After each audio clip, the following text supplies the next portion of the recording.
Au plaisir de vous retrouver dans la grande édition d'information sur Renouveau Télé, la télé totalement vôtre. Mesdames et messieurs, bonsoir, bienvenue, les titres. En plus de l'insécurité, les inondations affectent durement les écoles au nord et au centre du pays. À ce jour, plusieurs dizaines d'écoles restent inondées dans ces localités. Vous en saurez plus dans cette édition.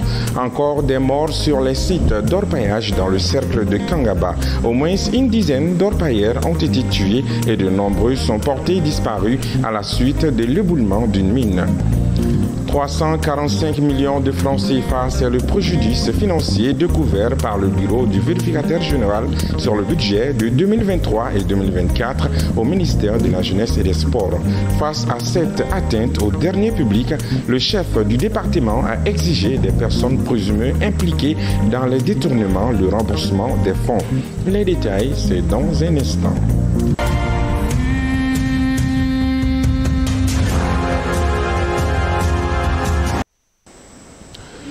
Bienvenue à tous aux informations. Nous commençons ce journal par un communiqué concernant le Hajj 2025. Le directeur général de la Maison du Hajj informe tous les organisateurs du Hajj campagne 2025 que les activités de la plateforme d'enregistrement des pèlerins ont démarré ce vendredi 31 janvier 2025 à 8h et se poursuivront jusqu'au 2 février 2025 à 23h59. Pour rappel, la date butoir du 14 février 2025 pour la signature des contrats n'est pas négociable et aucune exception ne sera accordée. Fausse facture, réutilisation de factures, paiement des dépenses inéligibles, paiement irrégulier de primes suite à l'ajout des noms fictifs. Ce sont là des pratiques que le bureau du vérificateur général reproche à la direction des finances et du matériel du ministère de la Jeunesse et des Sports dans un rapport publié cette semaine. Le préjudice financier s'élevait à plus de 345 millions de francs CFA sur le budget 2023 et 2024. En conférence de presse hier jeudi, le ministre Abdoul Kassim Ibrahim Fomba a exigé des personnes présumées impliquées dans les détournements le remboursement des fonds. Compte rendu Diallo Maliki. C'est un rapport qui fait couler beaucoup d'encre dans le milieu sportif. Le bureau du vérificateur général décèle des irrégularités dans la gestion des fonds publics à la direction des finances et du matériel du ministère de la Jeunesse et des Sports. En plus de la violation des textes, un trou financier de 345 millions de francs CFA n'a pas pu être justifié par Missa Dioma, directeur des finances et du matériel, Adama Keïta, régisseur spécial et 3 de leurs collègues. Devant les personnes incriminées, le ministre de la Jeunesse et des Sports affirme d'avoir demandé cette vérification pour s'assurer de la bonne gestion des deniers publics au niveau de son département. Tout ce qui concerne les finances publiques dans le cadre de mon département, on va tout faire pour l'assainir. On m'a fait venir dans le département pour apporter une touche pour régulariser. Pour régulariser quelque chose, il faut savoir où se trouve la défaillance. Mais d'après vous, comment on sait qu'il y a une défaillance quelque part? Forcément, il faut évaluer, il faut auditer. Obligatoirement. L'audit n'est pas contre quelqu'un. L'audit est là pour éclaircir les points. Le rapport révèle notamment la justification de 74 millions de francs CFA de dépenses par des fausses factures, la réutilisation des factures pour justifier 30 millions de francs CFA de dépenses, le règlement de 142 millions de francs CFA de dépenses indues lors des compétitions sportives internationales, le paiement de 45 millions de francs CFA des dépenses inéligibles, le paiement irrégulier de 20 millions de francs CFA de primes suite à l'ajout de noms fictifs et le non-réversement de 9 465 000 francs CFA des retenues de TVA sur les factures payées aux fournisseurs. Le ministre demande des réparations. Quoi qu'il en soit, des mesures vont être prises pour corriger un peu tout ça. S'il y a des remboursements à faire, les remboursements se feront. Si le DFM doit rembourser, il va rembourser. Hein? Le comité a déjà commencé à rembourser. Mais regardez le bon côté des choses. Regardez le bon côté des choses. L'audit est fait pour essayer de régulariser les choses. Les caisses de l'État, ce sont aussi vous, votre caisse. Donc vous devez vous assurer que les choses sont gérées convenablement. C'est mon travail, moi aussi au niveau de ce département. Il ne faut pas que les gens le prennent mal. Si quelqu'un doit rembourser, qu'il a pris l'argent de l'État, il rembourse. Outre la direction des finances et du matériel, le ministre Fomba a envoyé également le bureau du vérificateur général au Comité national olympique et sportif où des malversations financières ont été également révélées. En effet, le comité n'a pas pu justifier l'achat fictif des équipements sportifs à hauteur de 16 millions de francs CFA, une somme déjà remboursée selon le bureau du vérificateur. Je vous le disais dans le titre, au moins une dizaine d'orpailleurs ont été tués et de nombreux autres, majoritairement des femmes, sont portés disparus à la suite de l'éboulement d'une mine survenue le mercredi dernier dans le village de Danga, cercle de Kangaba. Awasandro, les détails. L'accident est survenu le mercredi dernier dans le village de Danga où un éboulement a piégé un groupe d'orpailleurs à majorité composé de femmes, a rapporté sur les réseaux sociaux le gouvernorat de Koulikoro. Les victimes se sont trouvées prises au piège dans une excavation submergée par une eau boueuse qui a fait des ravages. Malheureusement, aucun d'entre eux n'a pu s'échapper, ajoute-t-il sans préciser combien de personnes fouillaient le sol à ce moment-là. Le communiqué parle de plusieurs victimes. Un responsable de la direction régionale des mines, Ousmane Diakité, a fait état auprès de certains médias d'un bilan provisoire d'une dizaine de morts et des disparus. Aucun corps n'a pu être récupéré en raison des conditions dangereuses, a admis le gouvernorat de Koulikoro. Les eaux a englouti une pelle mécanique, mais les recherches continuent. Pour rappel, plus de 70 personnes avaient trouvé la mort il y a un an dans l'effondrement d'une mine dans la même région. Éducation, au total, 71 écoles ont été inondées dans les régions de Tombouctou et de Gao. C'est ce qui ressort dans le communiqué du Conseil des ministres du mercredi dernier. Malheureusement, ce décompte ne prend pas tout en compte car des dizaines d'écoles sont encore sous l'eau dans des zones au centre du pays. Alamako Djabati. À Diré, dans la région de Tombouctou, aucune école n'a été épargnée par ces inondations. Au total, 47 établissements scolaires ont été touchés par la crue du fleuve Niger. Les écoles inondées sont entre autres l'école de Barikobe 1 et 2 qui sont totalement submergées. À Gao, à la date du 30 janvier 2025, ces inondations ont touché 26 écoles des différents centres d'animation pédagogique selon le directeur de l'enseignement pédagogique de la région. À Yuwaru, dans le centre du pays, région de Mopti, au moins 58 écoles sont fermées à cause de l'inondation selon les responsables scolaires. Il s'agit des écoles de Ferrobé, Soubé, Aka et Pia. Le gouvernement ajoute que ce phénomène inhabituel a touché pratiquement toutes les écoles des localités situées le long du fleuve Niger. Il faut signaler que ces inondations consécutives à la montée du niveau du fleuve dans ces régions ont aussi fait de nombreux sinistrés. Et certains parmi eux attendent toujours de l'aide. Parlons à présent des chiffres inquiétants de l'immigration irrégulière. Les drames de la migration irrégulière risquent de continuer. Les chiffres de l'année dernière sont vraiment inquiétants, comme l'attestent les statistiques données par le ministère des Maliens établis à l'extérieur. Explication, Aminata Bachokone.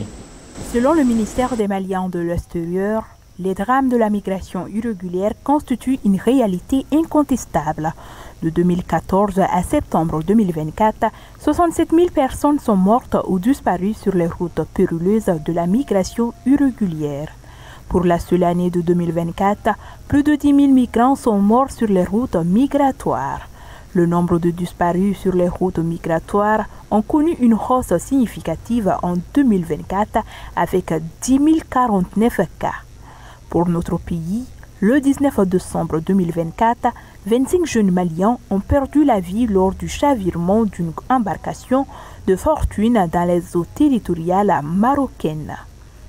Pour la même année, 12 300 migrants maliens ont bénéficié des opérations de rapatriement, dont 411 Maliens victimes de déguerpissement de Port-Biais en Côte d'Ivoire, ainsi que les Maliens victimes d'inondations au Nigeria. 10 000 migrants maliens de retour ont été soutenus à travers des kits d'insertion.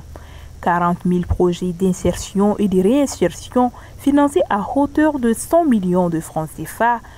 300 migrants bénéficiaires de renforcement de capacités professionnelles dans divers domaines et 200 formés dans le domaine de la gouvernance migratoire. Dans un autre registre, le jeudi 30 janvier 2025, la Direction générale de l'Institut national de prévoyance sociale, INPS, a abrité la cérémonie de signature de la convention cadre de partenariat entre l'INPS et l'université privée Kouroukafoua de Bamako, UKB. Cette signature officialise un partenariat stratégique visant à renforcer les compétences dans le domaine de la sécurité sociale à travers des formations diplomatiques au sein de l'Institut de formation professionnelle au métier de la sécurité sociale IFP M2S. Le point avec Lassine Diakiti.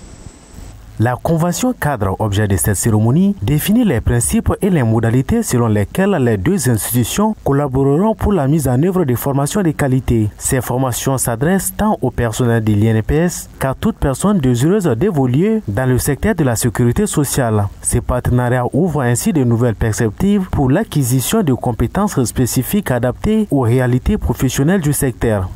Cet institut va fonctionner conformément au décret 2008 portant institution du système LMD dans l'enseignement supérieur au Mali, conformément aux références du RESAO, conformément au référentiel du CAMES et conformément à tous les textes qui régissent l'enseignement supérieur et la recherche au Mali. Cet institut va délivrer des diplômes reconnus au Mali, reconnus dans l'espace UEMOA, reconnu dans l'espace CAMES et reconnu sur le plan international. La recherche aussi va être une priorité au sein de cet institut. Désormais, des questions relatives à l'équilibre du régime financier au sein des institutions de sécurité sociale très chères à Monsieur le directeur général de l'INPS vont être abordés dans un cadre de recherche pour pouvoir proposer des solutions aux problèmes auxquels les institutions de sécurité sociale sont confrontées. Toutes les thématiques pourront être abordées. Cette initiative, fruit d'une réflexion portée par la Direction générale de l'INPS, doit permettre de renforcer les compétences techniques du personnel de l'INPS en offrant des opportunités de formation continue. Un certain nombre de constats ont effectivement motivé la mise en place de cette convention. Nous avons été inspirés par certaines difficultés, certains écueils que nous avons rencontrés dans le parcours de nos agents en formation à l'étranger. Et c'est ce qui nous a amené à réfléchir et à regarder comment nous pouvons conduire nous-mêmes une formation digne de ce nom pour nos compatriotes, pourquoi pas pour la sous-région.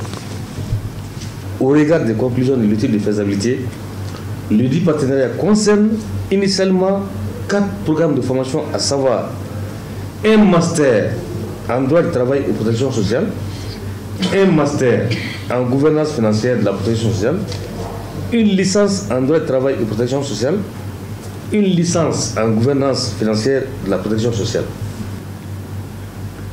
Nous prévoyons, et ce sera peut-être la dernière étape, le démarrage des cours très certainement, Inch'Allah, en février 2025. Cette convention s'étend sur 5 ans renouvelables et prévoit une ouverture de l'IFP MDS à tous les étudiants désireux de se former dans ce domaine spécifique. Ces partenariats représentent une opportunité unique pour les futurs professionnels de se préparer efficacement au métier de la sécurité sociale et de contribuer activement au développement du secteur. Par ailleurs, le syndicat national de la santé, de l'action sociale et de la promotion de la famille a organisé aujourd'hui une session de renforcement des capacités à l'endroit des membres du bureau exécutif national du syndicat. L'objectif de cette formation était de doter les syndicalistes des outils nécessaires pour mieux comprendre et relever les enjeux et défis que pose le syndicalisme dans un contexte de crise multidimensionnelle. Keita Gabriel pour les détails. Cette formation, animée par des experts du domaine, porte sur le thème syndicalisme dans les milieux socio-sanitaires en période de crise multidimensionnelle. Une initiative du syndicat national de la santé, de l'action sociale et de la promotion de la famille. À la cérémonie d'ouverture des travaux, les organisateurs ont souligné l'importance de cette formation dans la préparation des syndicats à faire face aux défis actuels qui impactent le secteur de la santé et de l'action sociale.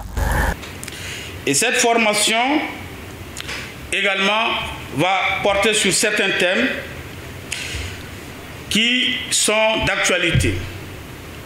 En l'occurrence, les pactes de stabilité et de croissance.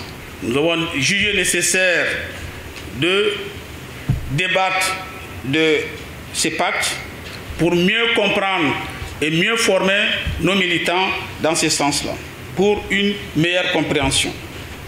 Le thème choisi, chers camarades, vous permettra non seulement de faire une analyse des défis relevés par nos militants en période de crise multidimensionnelle, mais également de mieux vous outiller pour surmonter les difficultés. Pour les participants, cet atelier est une opportunité d'échanger des expériences et de bonnes pratiques, renforçant ainsi leur solidarité et leur engagement pour l'intérêt des travailleurs du secteur. Un atelier qui est très capital pour nous les syndicalistes. Aujourd'hui, la formation est un outil très important pour un syndicat. Un syndicat qui n'est pas outillé ne peut pas défendre les textes, ne peut pas participer aux négociations pour l'intérêt des travailleurs. La représentante du ministère du Travail, de la fonction publique et du dialogue social se réjouit de cette initiative et exhorte les participants à plus d'assiduité tout au long de la formation. Donc, je ne serai pas très long, simplement vous exhorter à plus de courage, d'abnégation et d'être assidu pour mieux comprendre avec les éminents formateurs le thème qui va être exposé. A noter que cette session de formation des membres du bureau exécutif national du syndicat national de la santé, de l'action sociale et de la promotion de la famille se tient du 31 janvier au 1er février 2025. Elle s'inscrit dans une volonté de rendre le syndicat plus résilient et proactif face aux enjeux contemporains en mettant l'accent sur la formation continue et l'adaptation aux évolutions du milieu professionnel. Trafic d'êtres humains. Une opération spéciale de la police a permis de démanteler un réseau de trafic d'êtres humains. L'opération a eu lieu dans un quartier périphérique de Bamako, plus précisément à Irimadjo, Bakrouba-Bougou. Elles étaient au nombre de 629 personnes tombées dans le piège des trafiquants de 8 nationalités différentes. Les victimes sont composées de 463 hommes, 166 femmes et 25 femmes avec enfants. Ces personnes escroquées et arnaquées par des bandits étaient à la recherche d'une destination prometteuse avec des conditions de vie meilleures. Les enquêtes sont en cours pour démasquer d'éventuels auteurs et leurs complices. Pour le moment, les victimes sont réparties entre les différents commissariats de police de Bamako à toute fin utile. Nous y reviendrons en détail dans nos futures éditions. Musique à présent.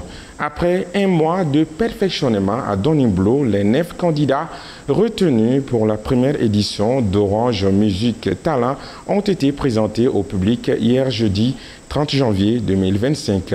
Cette cérémonie qui a marqué le top départ de la caravane a été l'occasion pour ces talents d'émerveiller le public à travers les savoirs acquis à Doniblo. C'était en présence du directeur général adjoint d'Orange Mali, de la représentante du ministre de l'Artisanat, de la Culture, de l'Industrie hôtelière et du Tourisme, ainsi que des artistes de renommée internationale, notamment Cheikh Tidiane Seck, le parrain, Amadou et Mariam, Salif Keita et bien d'autres. Oumar Koïta, Zakaria Oumar Keïta pour le compte-rendu. Ils sont venus de différentes régions du Mali et du district de Bamako. Ces talents, après avoir suivi un mois de formation sur les techniques de la musique à la résidence d'Onimblo, coachés par des maestros de la musique malienne, ont fait leur baptême de feu devant le public avec la chanson collective Anka Mali.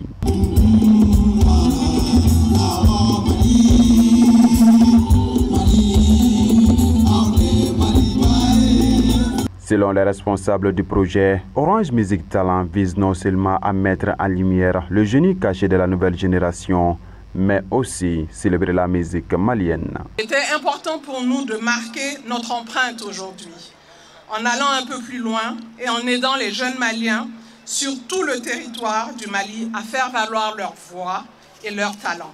Pendant ces 4 semaines, les talents ont appris toutes les techniques liées à la musique, en termes de voix, de la présence scénique et d'accord musical. Ils ont également reçu des visites et conseils de plusieurs artistes de renom et sont faits prêts pour embrasser le monde de la musique. Cette présentation a été marquée aussi par la prestation solo des talents. Sur scène, ils ont démontré la richesse culturelle malienne et les savoirs acquis à Donimblo.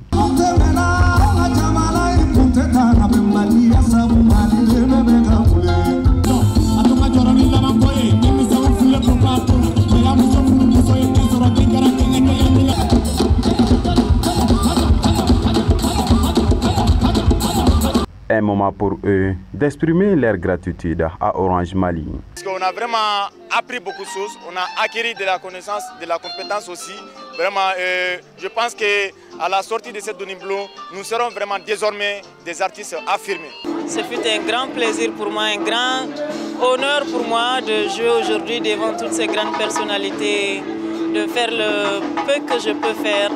Et voilà, ce fut vraiment une expérience qui serait difficile à oublier pour moi. À l'occasion, le directeur général adjoint d'Orange Mali a rappelé la vision de son entreprise pour la promotion de la culture au Mali. Depuis sa création, Orange Mali a fait du développement de la culture un axe prioritaire et c'est ainsi que nous continuons à consolider notre action de promotion de la culture dans le but d'appuyer l'économie locale et d'aider à la sauvegarde de l'immense et riche patrimoine malien. Pour la représentante du ministre de la Culture, cette initiative s'inscrit parfaitement en droite ligne de la politique culturelle du gouvernement. Nous assistons à une célébration de cette richesse musicale, de cette diversité qui font la force du Mali. À travers ce projet, Orange s'engage aux côtés des artistes et des jeunes talents de toutes les régions du pays à offrir une plateforme d'expression, de rencontres, mais aussi de découverte. À côté de ces talents, des figures emblématiques de la musique malienne, notamment Amadou et Mariem, ont presté.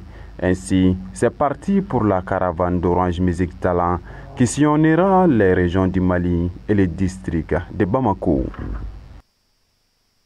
Et nous revenons sur ce communiqué aux organisateurs du Hajj 2025. Le directeur général de la Maison du Hajj informe tous les organisateurs du Hajj campagne 2025 que les activités de la plateforme d'enregistrement des pèlerins ont démarré ce vendredi 31 janvier 2025 à 8h et se poursuivront jusqu'au 2 février 2025 à 23h59. Pour rappel, la date butoir du 14 février 2025 pour la signature des contrats n'est pas négociable et aucune exception ne sera accordée. C'est ce qui met fin à cette session d'information. Merci à vous de l'avoir suivi avec attention. Prochain rendez-vous demain sur le même plateau et à la même heure, toujours sur Renouveau Télé, la télé totalement vôtre. À bientôt.